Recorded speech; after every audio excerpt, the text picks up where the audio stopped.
It's MadMel217 here with not a Lego Transformer or Gunpla today, but a Lego mech suit. The Charles Primary Combat Mech.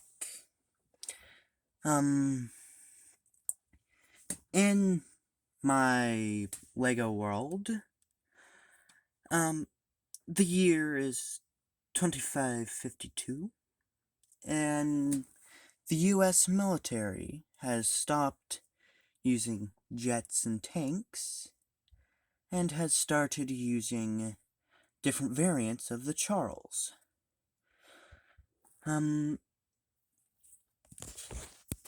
This is actually version 2 or 3 of the Charles, but the others, well, I built before I started YouTube. The head is rather broken up, but it has reasons for that. I quite like the faceplate, the shoulders, down the arm. Yeah, that's gone. Looking closer detail at that later. Standard arm. The green piece on the chest, that is supposed to be, a indicator for what squad it's a part of. Further down, a weapon. We'll see later. Quite simple. I like how I got the knees. The feet, rather blocky for this version. This is just the standard loadout and standard armor for the Charles. Flipping it around to the back, really, there's nothing except the mortar cannon, the weapon, and some more of the gun.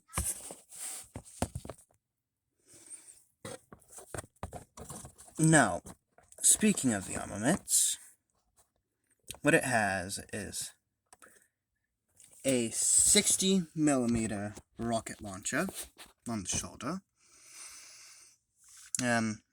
It's just on a droid arm, so it can go back and forwards. For its right forearm, it has the 33mm rocket launcher machine gun. Not rocket launcher, but grenade launcher machine gun.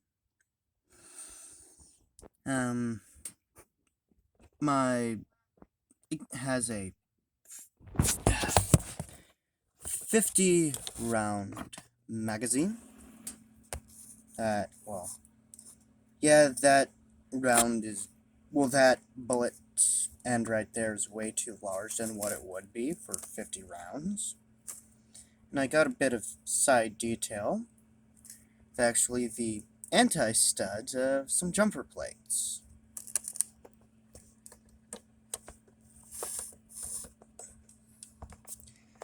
Then taking the other weapon off,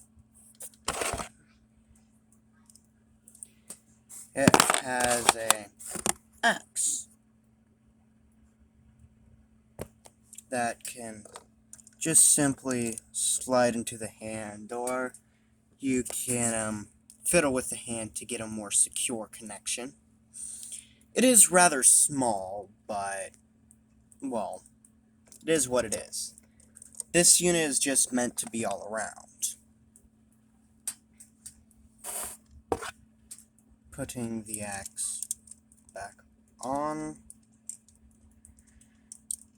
It does collide with the cannon on the back, but everything has its place. Now, before I get to the articulation, let's check out the pilot. To get to him, first, lift the back, or cowl section, then lower the mask, or faceplate. Reveal his face.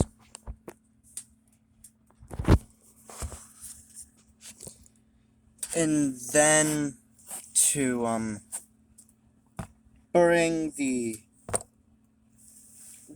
We'll open it up fully. You raise the cannon for clearance, and it will all just lift up. And the cannon still fell off. Oh well.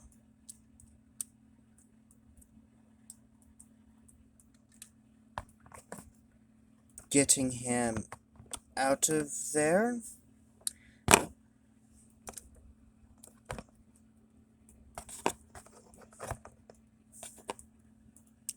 And putting on his more neutral face, being a double-faced mini head. Here it is. Yeah, I know it's just half of, well, head and hair of Age of Ultron Hawkeye and rest of the body of, Dagobah Luke, but this character is Jake Lakeson in my LEGO world. He's rather important. And this was his first unit, when he was still in the military. And I'll just use him for as many of these mechs as possible. And now that he's out, we can get a good look at the interior. The brown bits are supposed to be padding. Sure, the one under the central chest piece I probably should have turned into a control panel, but it works. It actually doesn't look too bad. Now, putting it back down to ground level, and now that it is back to being closed up, now articulation. Nothing out of the head because it's a helmet that's two-piece. The cannon is on a droid arm, as I said before. So, as I said before, it can go up and down. Ball joint at the shoulder. So it can go every which way. Ball joint at the elbow, so you have a elbow swivel, 90-degree bend. Same on the other side, but on this side, because it has a hand, that's on a ball joint, and each finger is on its own individual bend, or hinge. Nothing out of the waist, but the hips are on universals.